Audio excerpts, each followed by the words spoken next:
Kevin Canessa coming to you from the newsroom of The Observer and TheObserver.com on this, the 30th day of May in the year 2023. Sure hope you're enjoying your Tuesday, no matter where it is you are in the country. Hope you all had a nice, relaxing, and peaceful Memorial Day weekend. What a beautiful weekend it was for the most part.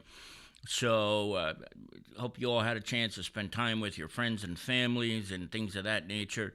And as you do each and every Tuesday, you welcome me into your home so that I might bring you this week's news. But before we get to this week's news, there is two photographs that I want to show you. First one is this one, and I'm going to show you the second one, but I'm going to come back to this one, I think, because I think this guy's photo is much more easier to see, this one here. Apparently, he is wanted in connection to a theft in the town of Kearney. Now, you got to realize something. By saying that somebody is wanted in connection to a theft, that does not necessarily mean that this is the suspect in a theft, but it's just that he's a person of interest in the case. And Detective John Fabula of the Kearney Police Department is handling this case, and he put out a call to action this morning on the social media pages for the Kearney Police Department. So, if you have seen this guy, the one who's wearing the hat with the hooded sweatshirt and the black sunglasses, the Kearney Police Department would like to hear from you. And you can contact Detective John Fabula by calling the police department at 201-998-1313, 201-998-1313 at extension 2833. That's 2833. Now, if you would prefer, you can send an email to Detective Fabula, jfabula, Fabula, at kearneynjpd.org. jfabula at kearneynjpd.org. You know, sometimes these call to actions actually work, and somebody might have seen this guy and know who he is, and you might be able to help the police department solve an important case. So if you have seen him, let me just put his picture back up on the screen one more time. The police want you to call 201-998-1313, extension 2833, and ask for Detective John Fabula, who will be able to assist you. So there's that to start off. As we begin this week's edition of The Observer Live, I want to do a commentary, which I've been doing quite a bit as we start off each broadcast. And what I'm showing you in the background is something that most of you have probably seen already, and it is the surveillance video that was taken from Robb Elementary School 1 year ago, last week in Uvalde, Texas. And 19 children were killed that day, and 2 adults were also killed that day in what was probably one of the most horrific scenes that any of us could ever envision, having that many children killed at an elementary school. These kids were in 2nd and 3rd grade and in 2 consecutive rooms in the school.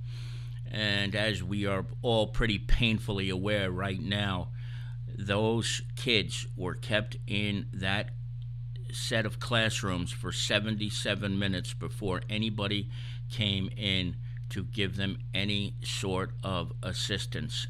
And as this video continues along, we'll see the beginning of it. It is pretty clear that at one point, a couple of police officers approached the door, and when shots were fired, they came running back and retreated and went outside instead of going inside to the classroom to help and get those innocent, poor children out and away from the horrors that they were all facing.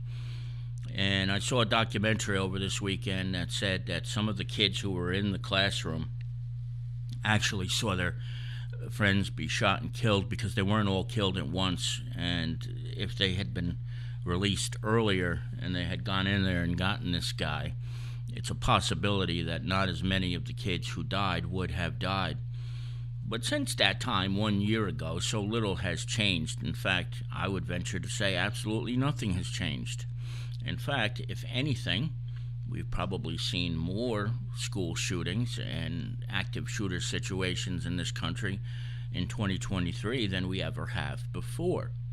And it just continues and continues. And politicians offer their thoughts and their prayers and say that they're going to take action, but they never, ever do. And I wrote a commentary a year ago, and there were 19 children and 2 adults, 21 people altogether, and I listed 21 members of the United States Senate. And I often wonder if those people who were killed on that day in Uvalde, Texas, granted they were 8 and 9 years old, what if those people were United States senators or members of the United States House of Representatives? Would that even have made a difference? I'm starting to think that even if it was a group of very, very favored politicians, that not even that would make a difference, because here we are a year out. These kids lost their lives. Some of them shouldn't have. None of them should have, actually, truth be told. But some of them probably could have been spared if there weren't so many cowards working that day, starting with Pete Arredondo, who was the chief of the Uvalde School District Police Department that day. But since that day, there have been nothing but excuses and no changes at all whatsoever for the betterment of those kids and the kids who follow them into school each and every day. I know I'm glad I'm not a parent, because I don't know if I could send my kid to school on a daily basis knowing that there's a good chance they're not coming home. You see so many incidents like that. And there hasn't been one in a while, but there's still 4 weeks left in the school year. And I would bet on this day, May 30th, 2023, there will be another school shooting that we hear about before the end of the school year at the end of next month. I would be totally shocked if it weren't. But as these things continue to happen, more and more in the United States and more in the year 2023, more and more does it seem like no one will ever come to their rescue. No one will ever do a damn thing to help, and that this is what we are going to be up against, maybe for the rest of our lives and through eternity, because nobody wants to help, and that is the greatest shame of them all. We will get to this week's paper now. And folks, I want to tell you something. I have never seen a story blow up more than this one has, at least locally. Janice Mathews is a server at the Arlington Diner in North Arlington. And she called Lisa last week, and she gave a great story about how when she was in the diner, she was talking to these kids, and they wound up buying her groceries, driving her home, giving her a $50 gift card. And when I tell you that this blew up on our social media, I have never seen a story this much beloved by the people. And I never realized, I've never met Janice in person, but everybody to a T is raving about what a wonderful human being she is. So I hope when you get a chance, you'll read the story when it comes out tomorrow in print or today at theobserver.com on the e-edition, because it is just, the headline Modern Day Miracle was perfect. Lisa came up with that just in like 2 seconds the other day. And it really is a modern day miracle, because these kids went out of their way for a total stranger, filled her refrigerator up with food, gave her a great tip that day. And you know how people can be tipping, especially at the diners. It's a shame sometimes the way these servers are treated. But they really, really did an incredible thing for Janice. And Janice couldn't believe her eyes when all these things were going down. It just seemed like there was one thing after the other. So I hope you'll check it out. And next time you're in the Arlington Diner between 2 p.m. and 10 p.m., make sure you ask for Janice. And I'm sure you will get the greatest service you could ever possibly hope for. As we continue along, the Kearney Generals cheerleading team went out to Vegas, came back champions again. The black senior team won their 21st championship, get this, in 17 years. So they're averaging more than one per year.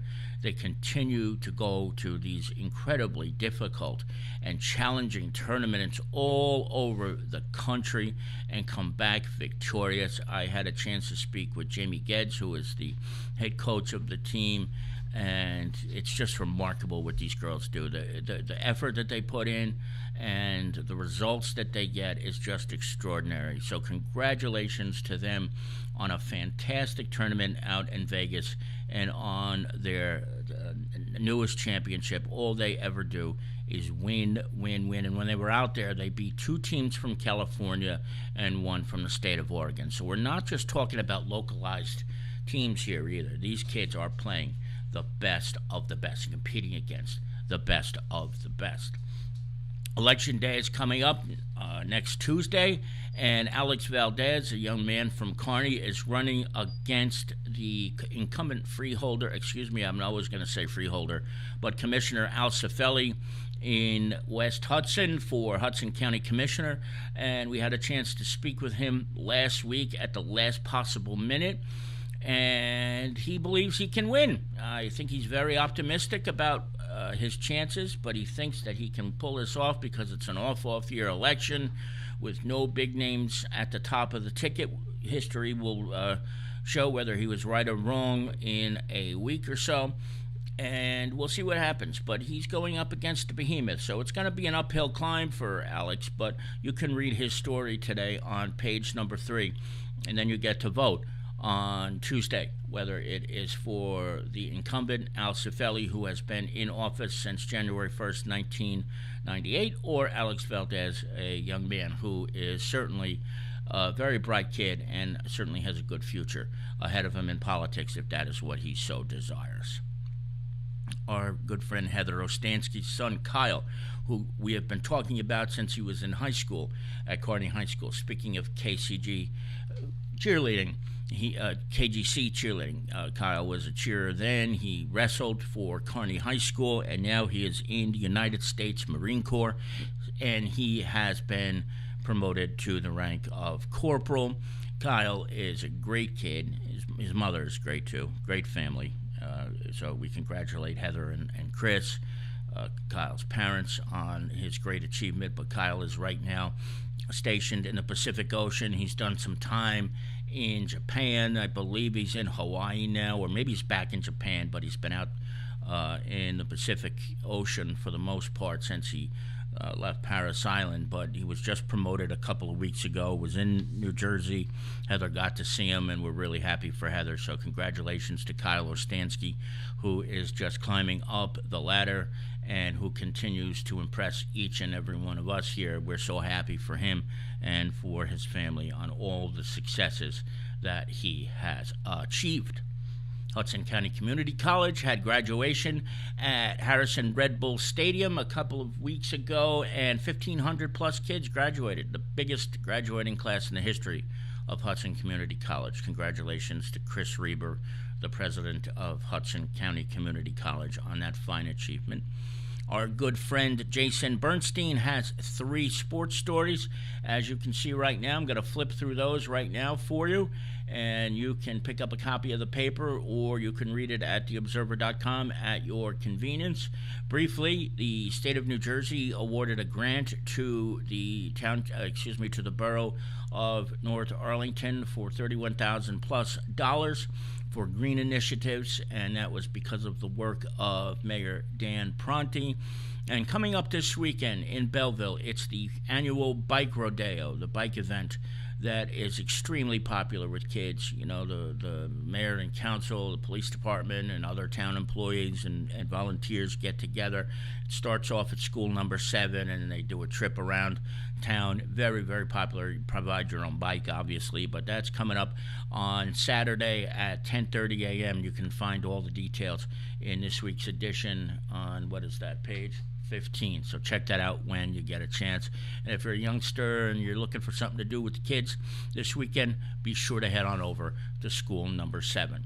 There are 2 pages of classifieds, as there are each and every week. If you're looking for a job, if you're looking for a place to live, although the pickings are pretty slim these days for apartments, we do have you covered on all those areas in the classified section this week. So check that out when you get a chance, pages 16 and 17. And then, of course, we're over here. We get to the end, and this is the final page of the paper. Genuine Smiles, our friends right over here in town.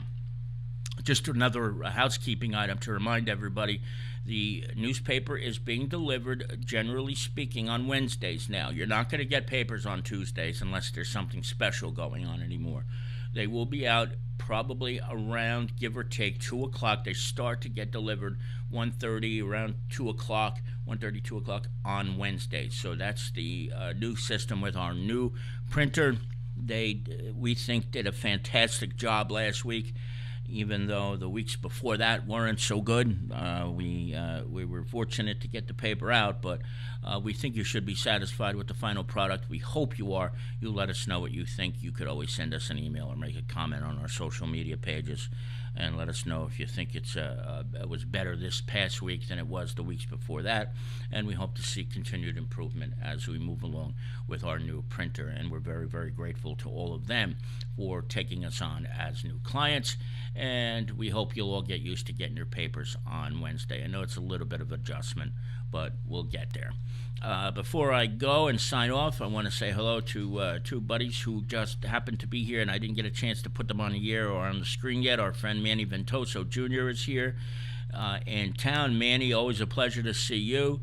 And Patrick Locasto is out in Vegas getting excited for his Golden Knights, who are ready to play Saturday night in Vegas against the Florida Panthers, if you can imagine that, in the Stanley Cup Final, starting Saturday on TNT, TBS, and True TV. Yes, the Stanley Cup Final is going to be on 3 cable networks this year. And the Vegas Golden Knights and the Florida Panthers, 2 very unexpected teams, will be going at it in the finals. So I hope you enjoy that, Patrick. Hope you get a chance to get out there and see a game. That would probably be a crap load of fun, although I'm hearing the tickets are starting at like $450 right now. So we'll see. I just got a text message. Can you hold on with me for a second before I sign off here? I just want to see what this says real quick because it's from somebody important. Hold on. Okay, this is talk about real-time news. I just got this from Detective John Fabula. We got 120 steering wheel locks to give out. They are for Hyundais and Kias, since they are being targeted. And I'm going to get some more details on that if you are the owner of a Hyundai or a Kia. The Kearney Police Department has 120 of these steering wheel locks to give out, and I'll get you all the details a little bit later. I'll either go live again or we'll post something on our social media pages and website. So I don't have the answers to how do you get these things yet, but I will look into that for you. But that's going to do it for this edition of the Observer Live. I want to thank each and every one of you for joining me today, as you do each and every week. I will get that information about those Kia and Hyundai locks, and we'll bring that to you. And, of course, if anything else comes up during the course of the week, we will join you right here live and in living color. Until then, we will see you back here 1 week from today, and we hope you enjoy the rest of the week, and we hope to see you back here again, everybody, very, very soon. Take care, everyone. Enjoy the rest of your Tuesday. Good night.